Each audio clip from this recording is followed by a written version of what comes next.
if the Dutch government manages to eliminate 50% of farmers and 30% of livestock by 2030, which is pretty much tomorrow, why do they think that the entire infrastructure that supports the agricultural industry in the Netherlands will survive? Because there's obviously a whole supply chain that's dependent on the Dutch farmer production, and they're going to be running on very tight margins, and that would include grocery stores and food processing plants and all of that.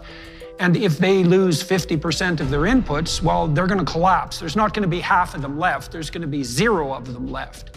And so is that being taken into account in the government plans? And then what does the Dutch government make of the fact that, well, you know, Dutch people need food, and maybe they need local food, and there's every bit of evidence to assume that the Dutch farmers can provide food much more efficiently and with much less pollution than farmers anywhere else, because food's going to have to be imported. Like, is there a vision at all on the government side for what's going to happen when the entire food supply infrastructure is stressed and threatened by the lack of the farmers and the lack of the livestock? And are they giving no credence whatsoever to the necessity for food security? So I think the Dutch farmers are being targeted for two reasons.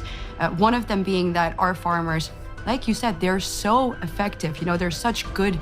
We're the second largest exporter of agricultural products, and we're such a tiny country. You would think that this sector is celebrated by our government. The fact that it's not, the fact that it's under attack, is, to a rational mind, just completely insane, really. You know, it's insane. And so you have to start thinking, what is the real reason that they're doing this then? Why would you start coming after farmers in a time of food scarcity? And that's where you come to the question of intent.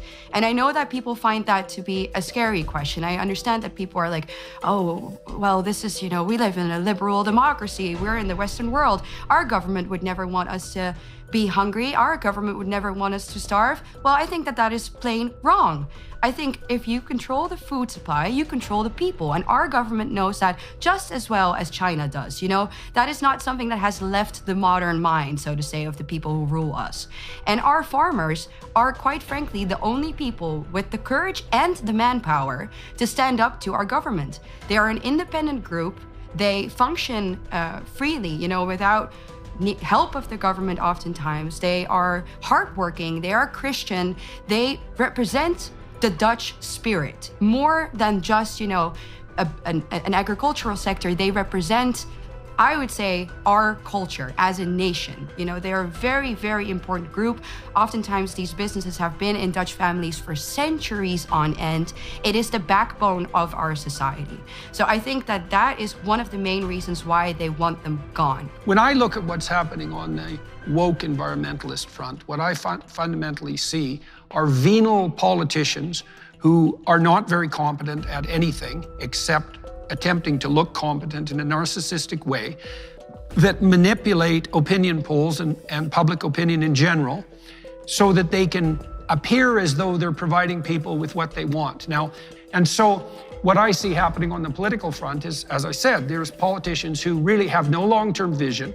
They're trying to cling to power in one way or another. They can cotton on to this environmentalist ethos where they're protecting the virginal planet. They're looking like heroes. It doesn't take any effort on their part. They can tell other people what to do, and they look like they're actually making progress towards some desired end. And then they can frighten people with idiot apocalyptic narratives, and because people are frightened, they consider any environmental movement forward as positive. And of course, people like parks and nature and that sort of thing, so it's not that hard to sell. It isn't obvious to me that it's necessary to dig for deeper motives. When you're looking at deeper intent, like you're alluding to the idea that there's some plot to, let's say, to destroy core Dutch identity, what do you think is behind this other than ignorance and narcissistic venality? And what do you think of the Tri-City hypothesis, for example, and the notion that this is actually a planned program to depopulate the farm areas so that the land can be turned over to whoever it is that's interested in getting control of it? I think there is definitely nothing conspiratorial about the idea that our government, you know, caters to the interests of globalists rather than to the people. You know, if they were to listen to what the Vox Populi says, they wouldn't do this.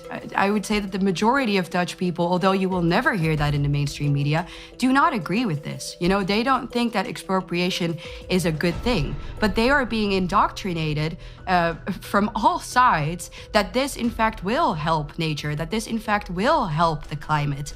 And so the fact that all the models that our government is using to calculate these nitrogen emissions, that they are faulty, that they are wrong, which I think does show you, that they are aware of the fact that this is a premise, that this is not actually their actual agenda.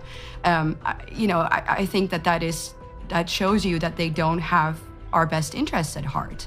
So I think it's very safe to say that that is not, a conspiracy in any way, shape, or form.